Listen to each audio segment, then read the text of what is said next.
آج کا قصہ حضرت علی سے ہی متعلق، بغیر کسی تمہید کے آغاز کرتے ہیں۔ حضرت علی کے پاس ایک دفعہ یہودیوں کی ایک جماعت آئی اور جانتی تھی کہ معلوم تھا کہ سرکار دو عالم صلی اللہ علیہ وآلہ وسلم علم کا شہر ہیں، علی دروازہ ہیں، انا مدینۃ العلم وعلی بابھا۔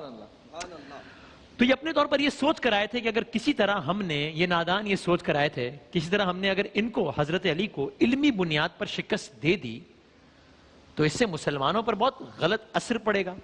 اب آپ ذہن میں لائیے، وہ سارے انبیاء کرام کے واقعوں کو سناتے ہیں کس طریقے سے پلان کر کر کے آتے تھے کہ اگر ہم نے علمی محاذ پر شکست دے دی، اس محاذ پہ شکست دے دی تو ہمارا پلڑا بھاری ہو جائے گا۔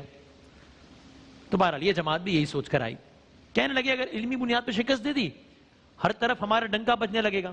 منصوبہ بنایا، اور منصوبہ یہ بھی بنایا کہ ہم نہ صرف سوال کریں گے بلکہ ہم سوالات بھی ان کی کتاب قرآن نہیں، اپنی کتاب توریت سے کریں گے۔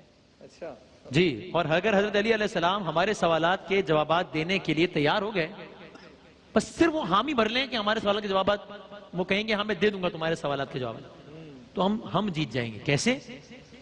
اس لیے یہ ان کی لاجک کہ بہرحال حضرت علی سرکار دو عالم کے ماننے والے ہیں، سرکار دو عالم اللہ پر، سرکار دو عالم پر قرآن نازل ہوا ہے، تو حضرت علی سے جب ہم سوال کریں گے توریت سے اور ہم کہیں گے جواب بھی توریت کے حوالے سے دیجئے، تو پھر کیسے دے سکیں گے؟ یہ تو شرط لگا دیں گے نا ہم، اس کے جواب نہیں دے پائیں گے وہ۔ تو بس وہ لوگ، ایک شخص تھا، نام روایت میں آیا راسل جالوت اس کا نام تھا، اس کی قیادت میں یہ وقت حضرت علی کے پاس آیا، کہنے لگے اے علی ہم نے آپ کے علم کا شہرہ بہت سنا ہے۔ حضرت نے فرمایا اچھا تو پھر کیا اس کی تصدیق کرنا ہے ہوگی اپنے طور پہ؟ انہوں نے کہا ہم چند سوالات کرنا چاہتے ہیں، توریت سے کریں گے، اور اگر آپ نے سب کے سامنے، تنہائی میں نہیں سب کے سامنے ہمارے سوالات کے جوابات دے دیے، ہم آپ کو باب العلم مان لیں گے۔ اچھا، حضرت علی مسکرائے، ٹھیک ہے منظور ہے، جہاں سے چاہو جیسے چاہو سوال کر لو، کیا بات ہے، ہر سوال کا جواب مل جائے گا۔ کیا بات ہے مولا جی، سبحان اللہ۔ اور اس گفتگو میں ساتھ رہے گا، آخر میں دیکھیے گا کہ یہودی عالم کا ان سوالات سے متعلق سوال اور حضرت علی کا ان سوالات سے متعلق جواب، وہ آخر میں رہے گا ہمارے ساتھ۔ تو حضرت علی نے ایک بات کہی، کہا دیکھو تم اپنے طور پر یہ سوچ کر آئے ہو نا، ہمیں الفاظ ظاہر ہے ہمارے مفہوم کہ دیکھو بظاہر تمہارے یہ بہت بڑا چیلنج ہے نا، تم بہت بڑی ایک بات لے کر آئے ہو، لیکن اس کے باوجود بھی ابھی میں نے تم سے تمہارے سوالات کے بارے میں پوچھا نہیں ہے، حامی تو بھر لیے لیکن سوالات نہیں پوچھے میں نے بھی، کیا ہے اگر میں تمہارے سوالات کے جوابات دینے میں کامیاب ہو جاؤں تو اسلام قبول کر لو گے؟ کہا بالکل قبول کر لیں گے۔ اس لیے اچھا اب ذہن میں یہ سوچ کر آئے تھے کہ یہ حامی بھر لیتے ہیں کہ اس لیے کہ سوالات کے جوابات دینا ممکن ہی نہیں ہوگا تو پھر اسلام قبول کرنا ہی نہیں پڑے گا۔ کہنے لگی جی اگر آپ نے جوابات دے دیے تو اس بات کی دلیل ہوگی کہ جس ذات سے آپ نے علم سیکھا ہے یقیناً وہ کوئی عام آدمی نہیں ہے بلکہ اللہ ہی کی طرف سے بھیجا گیا کوئی رسول ہے۔ معاملات طے ہو گئے، لوگ جمع ہو گئے، مجمع کی شکل میں ہماتن گوش ہو کر بیٹھ گئے۔ یہودی علماء جن کا سردار کا نام عرض کیا راسل جالوت تھا، سب کے چہروں پر مسکراہٹ پھیل گئی۔ ابھی معاملہ شروع نہیں ہوا اور ان کے چہرے پر فاتحانہ مسکراہٹ ہے۔ بے وقوف یہ بھول گئے تھے کہ سامنے فاتح خیبر بیٹھا ہے، بھائی کمال ہے، چہرے پر فاتحانہ مسکراہٹ لیے بیٹھے ہیں۔ تو یہودی عالم نے مجمع کی طرف دیکھا اور علم کے تکبر سے بھرپور لہجے میں پہلا سوال کیا۔ سوال جواب کے سلسلے کا آغاز ہوتا ہے۔ پہلا سوال، اے علی یہ بتائیے وہ کون سی چیز ہے جو خدا کے لیے نہیں ہے؟ خدا کے لیے نہیں ہے۔ سوال ہوا تو اس کو سنتے ہی مجمع کا ہر فرد بڑی گہری سوچ میں ڈوب گیا، اس لیے کہ مسلمان ہوں یا اہل کتاب ہوں سب کے نزدیک سارے کا سارا اختیاری اللہ کا ہے، اللہ مختار کل ہے، اختیار کل رکھتا ہے، مالک کل بھی ہے، تو یہ کیسے ہو سکتا ہے کہ کائنات میں کوئی ایسی چیز بھی ہو جو اللہ کے لیے نہ ہو؟ حضرت علی نے مجمع کی طرف ایک نظر دوڑائی اور راسل جالوت کی آنکھوں میں آنکھیں ڈال کر بغیر کسی توقف کے فرمایا، تیرا سوال ہے نا کہ وہ کون سی چیز ہے جو اللہ کے لیے نہیں ہے؟ جواب ہے کہ وہ چیز شرک ہے، اللہ ہر قسم کے چھوٹے بڑے شرک سے پاک ہے، شرک اللہ کے لیے نہیں ہے بھائی۔ اللہ اکبر، کہا پاک ہے وہ وحدہ لا شریک ہے، کیا کہنے ہیں۔ مجمع نے حضرت علی کا جواب سنا اور بے ساختہ منہ سے واہ واہ نکلنا شروع ہو گئی. اگلا سوال، سوال نمبر 2. پہلے یہ بتائیے وہ کون سی جگہ ہے جہاں خدا ہے؟ جہاں خدا ہے. فوراً جواب دیا خدا ہر جگہ ہے. کہیں نہیں. اس سوال کا جواب آپ ہماری کتاب سے دیجیے. کہا اچھا. کہ پھر ایک کام کرو، تمہاری کتاب کے فلاں صفحے کی فلاں سطر کو دیکھو، ٹھیک، فلاں سطر کو دیکھو. کیا اس میں نہیں لکھا؟ تمہارے سوال کا جواب دے رہا ہوں. اس میں نہیں لکھا کہ موسیٰ علیہ السلام کے پاس ایک فرشتہ آیا، موسیٰ علیہ السلام نے پوچھا کہاں سے آئے ہو؟ تو اس نے کہا عرش سے قریب 7ویں آسمان سے آپ کے پاس حاضر ہوا ہوں. اتنے میں موسیٰ علیہ السلام کے پاس دوسرا فرشتہ آیا. موسیٰ علیہ السلام نے پوچھا کہاں سے آئے ہو؟ اس نے جواب دیا کہ میں زمین کے 7ویں طبق سے آپ کے پاس آیا ہوں. موسیٰ علیہ السلام نے پہلے فرشتے سے پوچھا 7ویں آسمان پر تمہارے قریب کون تھا؟ اس نے فرشتے نے جواب دیا میرے قریب میرا رب تھا. پھر موسیٰ علیہ السلام نے دوسرے فرشتے سے پوچھا، زمین کے 7ویں طبق سے آنے والے فرشتے سے پوچھا کہ تمہارے قریب کون تھا؟ کہاں سے آئے ہو؟ کہا میرے قریب میرا خدا تھا. پس معلوم ہوا بلندیوں کی انتہا ہو یا پستیوں کی جگہ، خداوند تعالیٰ ہر جگہ قریب اور موجود ہے. توریت سے جواب دیا. ظاہر ہے بلندی پستی ہم دنیاوی معنوں میں بات کر رہے ہیں، ہائٹ ہو یا پھر نیچے. اللہ اکبر. یہ وہ موقع تھا کہ حضرت علی نے فرمایا پاک و منزہ ہے وہ ذات جو کائنات کے ذرے ذرے میں ہے. اب یہ سننا تھا کہ علماء یہود اور مجمع سراپا سوال ہو کر حضرت علی کی طرف دیکھنے لگے. تب حضرت علی نے مسکراتے ہوئے فرمایا ہر چیز میرے رب کے قریب ہے، ہر چیز میرے رب کی دسترس میں ہے. تیسرا سوال، کہا کون سی چیز ہے جو خدا کے قریب نہیں ہے؟ خدا کے قریب نہیں ہے. حضرت علی نے فرمایا اللہ سراپا حمد ہے، اس سے کوئی غلط بات منسوب کی ہی نہیں جا سکتی. وہ ہر برائی، ہر عیب، ہر خطا سے پاک ہے. ظلم وہ چیز ہے، ظلم جو تمام برائیوں کی جڑ ہے، وہ میرے رب سے قریب نہیں ہے. ظلم وہ چیز ہے جو میرے رب سے بعید ترین ہے، اس لیے کہ وہ حقدار کو اس کا حق دیتا ہے، زیادہ دیتا ہے، اتنا زیادہ دیتا ہے کہ تمام عمر گناہوں میں گزارنے کے باوجود کوئی اس کے دربار میں حاضر ہو کر توبہ کر لے تو اس کو معاف کر دیتا ہے. ظلم میرے رب سے قریب نہیں، یہ بہت دور ہے. راس الجالوت نے پے در پے شکست کھانے کے بعد اب ذرا اپنی اسٹریٹجی بدلی. اب یہ علمی کے بجائے تاریخی سوالات کی طرف اپنا رخ موڑنے لگا. اچھا، بڑے تکبر سے کہا اچھا یہ بتائیے وہ چشمہ بتائیے، وہ چشمہ ہسٹری، اچھا وہ چشمہ بتائیے جو زمین پر پہلی مرتبہ جاری ہوا. اللہ اکبر. جواب سنیے حضرت علی کا. یہ پوچھ رہے وہ چشمہ بتائیے جو پہلی مرتبہ زمین پر جاری ہوا. حضرت علی نے مسکراتے ہوئے فرمایا اس کو چھوڑو، پہلے یہ بتاؤ کہ پہلے میں یہ بتاؤں کہ تمہارے دل میں کیا ہے. سچ بتاؤ تمہارے دل میں یہی نہیں ہے کہ وہ چشمہ بیت المقدس کی ایک چٹان کے نیچے ہے؟ یہ ہے نا تمہارے دل میں؟ حیران ہو گیا وہ، منہ سے بے اختیار ہاں نکل گیا. تب حضرت علی نے فرمایا آج اپنی اصلاح، سوال پوچھنے آیا تھا اصلاح، آج اپنی اصلاح کر لو. پہلا چشمہ وہ نہیں ہے جس کے بارے میں تم لوگ جانتے ہو، بلکہ پہلا چشمہ وہ ہے جس سے حضرت خضر نے پانی پیا، اور یہی وہ چشمہ ہے کہ جس سے آب حیات جاری ہے. یہ ہے پہلا چشمہ. اصلاح کر لو ہے اپنی. سبحان اللہ سبحان اللہ. پھر اس نے ایک اور تاریخی سوال کیا. اچھا اہلی یہ بتائیے وہ کون سا پہلا پتھر ہے جو آسمان سے اتارا گیا؟ اب پھر جواب سے پہلے حضرت علی نے جملہ کہا کہ یقیناً تمہارے مطابق اس کا جواب بیت المقدس میں نصب وہ پتھر ہے جس کے بارے میں تمہارا عقیدہ یہ ہے کہ وہ نصب کیے جانے والا پہلا پتھر ہے. لیکن تم یہ بات کیوں بھول جاتے ہو کہ خانہ کعبہ بیت المقدس سے کہیں قدیم ہے اور حجر اسود اسی وقت آسمان سے نازل کر کے نصب کیا گیا تھا جب خانہ تعمیر ہوا تھا. وہ ہے پہلا پتھر. اصلاح بھی ہو رہی ہے ساتھ ساتھ. اب یہ مخمسے میں پڑ گئے کہ ہم تو سوال کے جواب پوچھنے آئے تھے. علی صرف سوالات کے جوابات نہیں بتا رہے بلکہ پہلے وہ باتیں بتاتے ہیں جن پر ہمارا عقیدہ ہے، پھر ان باتوں کی نفی کرتے ہیں، پھر جواب بتاتے ہیں. تو اس کے بعد وہ اصل حقیقت بتاتے ہیں. اور اتنے دلیل سے بتاتے ہیں کہ ہم میں سے انکار کرنا کسی کے لیے ممکن ہی نہیں رہتا.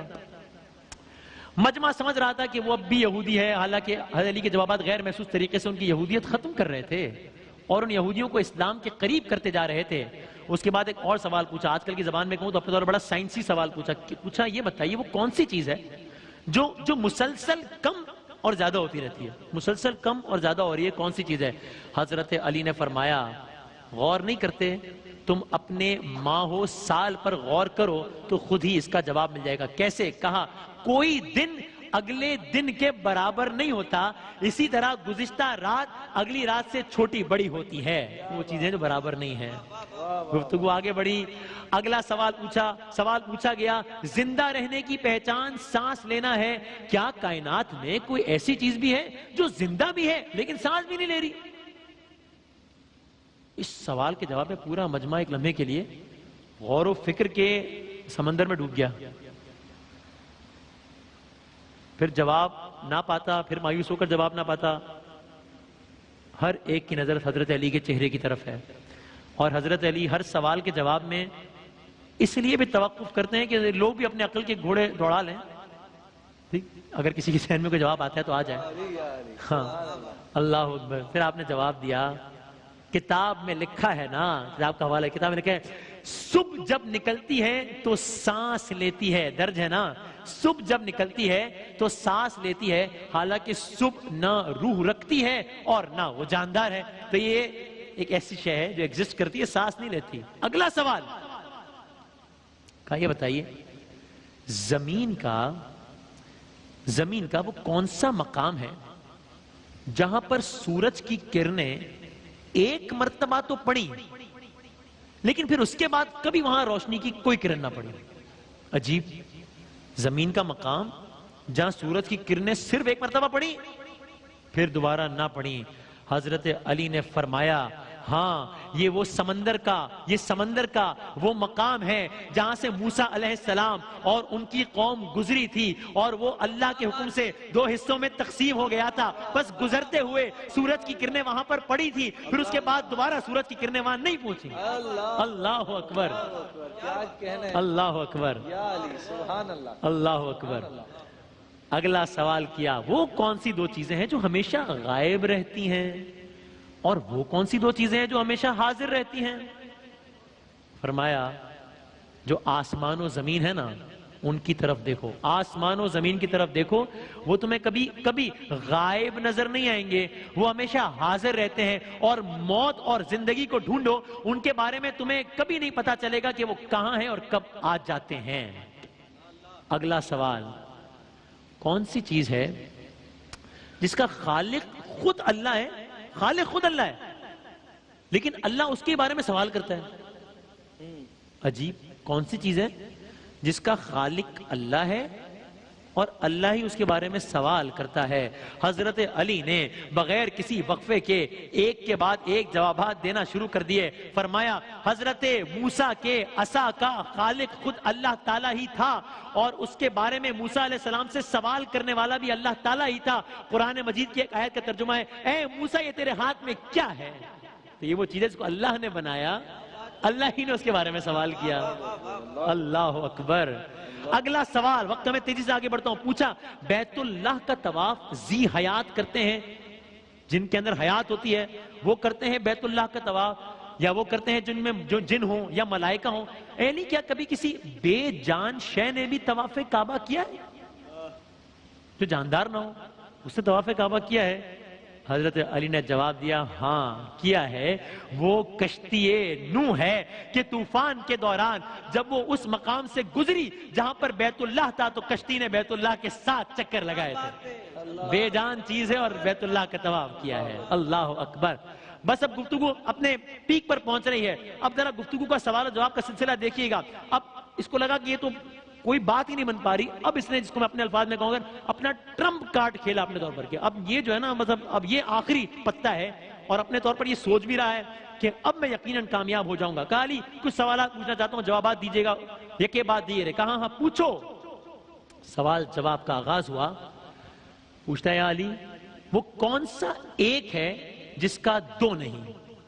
کون سا ایک ہے جس کا دو نہیں؟ فرمایا اللہ ایک ہے جس کا دوسرا نہیں۔ پوچھا کون سے دو ہیں جن کا تیسرا نہیں؟ فرمایا دن اور رات دو ہیں ان کا تیسرا نہیں۔ پوچھا وہ کون سے تین ہیں جس کا چوتھا نہیں؟ فرمایا لوح قلم کرسی تین ہیں ان کا چوتھا نہیں۔ پوچھا کون سے چار ہیں جن کا پانچواں نہیں؟ فرمایا توریت، زبور، انجیل، قرآن مجید چار ہیں ان کا پانچواں نہیں۔ فرمایا کون سے پانچ ہیں؟ پوچھا کون سے پانچ ہیں جن کا چھٹا نہیں؟ فرمایا پانچ نمازیں ہیں، فجر، ظہر، عصر، مغرب، عشاء پانچ ہیں ان کا چھٹا نہیں۔ پوچھا چھ بتائیے جن کا ساتواں نہیں؟ فرمایا زمین و آسمان 6 دن میں پیدا ہوئے ان کا ساتواں نہیں۔ پوچھا وہ 7 بتائیے جن کا 8واں نہیں؟ فرمایا میرے رب نے 7 آسمان بنائے ہیں ان کا 8واں نہیں۔ پوچھا وہ 8 بتائیے جن کا 9واں نہیں؟ فرمایا عرش کو 8 فرشتوں نے اٹھایا ہوا ہے ان کا 9واں نہیں۔ پوچھا 9 بتائیے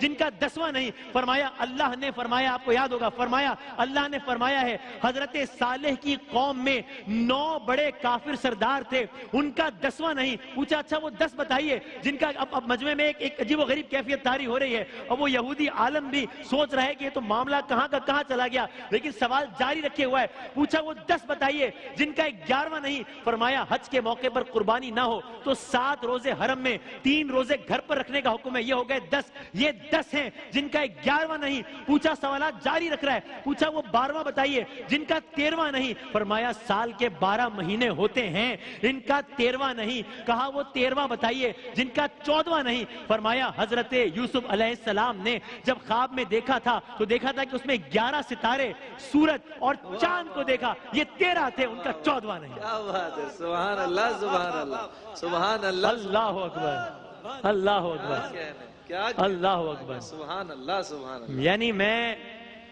یہ سوچ رہا تھا کہ شاید وہ اپنے طور پر اس سوالات کی گردان اس لیے آگے بڑھا رہا ہوگا کہ اس نے سے سوال ہی پوچھنا تھا نا، کون سا ایک ہے جس کا دوسرا نہیں سامنے، لیکن مولا کائنات جوابات دیے جا رہے ہیں، کیا کہنا ہے، اللہ اکبر۔ اس کو خود میں واقعی سوچ رہا تھا کہ اس کو کون سا جوابات پتا ہوں گے، پوچھنا ہی تھا، پوچھے جا رہا تھا سامنے، اللہ اکبر، حضرت علی جواب دیے جا رہے ہیں۔ بس گفتگو تمام ہو رہی ہے، پوچھتا رہا، جواب دیتے رہے، لوگ حیران و پریشان ہوتے رہے۔ تب لوگوں میں بیٹھے ہوئے ایک یہودی نے سوال کیا، اب مجمع کی عجیب و غریب کیفیت ہے۔ ایک یہودی نے سوال کیا حضرت دنیا میں، اب آپ یہ سوچئے یہ ہے حاصل کلام جو میں نے آپ سے گفتگو کے شروع میں کہا تھا، ان سوالات پر ایک یہودی کا سوال دیکھیے گا اور ان جوابات پر حضرت علی کا کومنٹ دیکھیے گا۔ یہ سارا منظر لوگ دیکھ رہے ہیں، حیران ہیں، پریشان ہیں کہ جتنی تیزی سے سوال نہیں ہو رہے اس سے زیادہ تیزی سے جواب آ رہے ہیں۔ جواب بھی اپنی کتاب سے نہیں آ رہے، توریت سے آ رہے ہیں۔ جواب سے پہلے یہ بھی بتا رہے ہیں کہ مجھے پتہ ہے تیرے دل میں تو یہ ہے،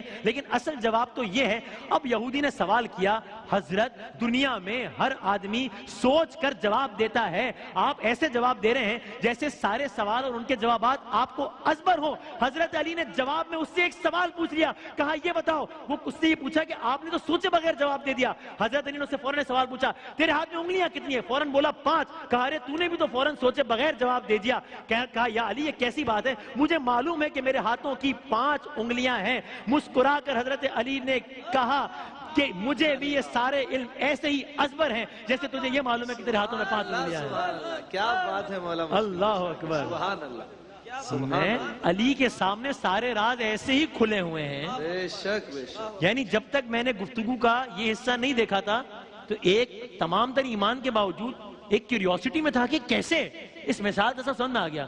کوئی مجھ سے پوچھا انگلیاں کتنی، فوراً کہوں گا 5۔ سوچنے کی ضرورت ہی نہیں ہے کیونکہ میرے سامنے کی بات ہے۔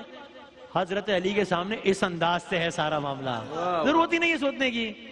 گفتگو ختم ہو رہی ہے، اس کے بعد راسل جالوت نے آخری 2 سوال کیے، کہا یہ بتائیے آسمانوں اور جنت کا قفل کیا ہے؟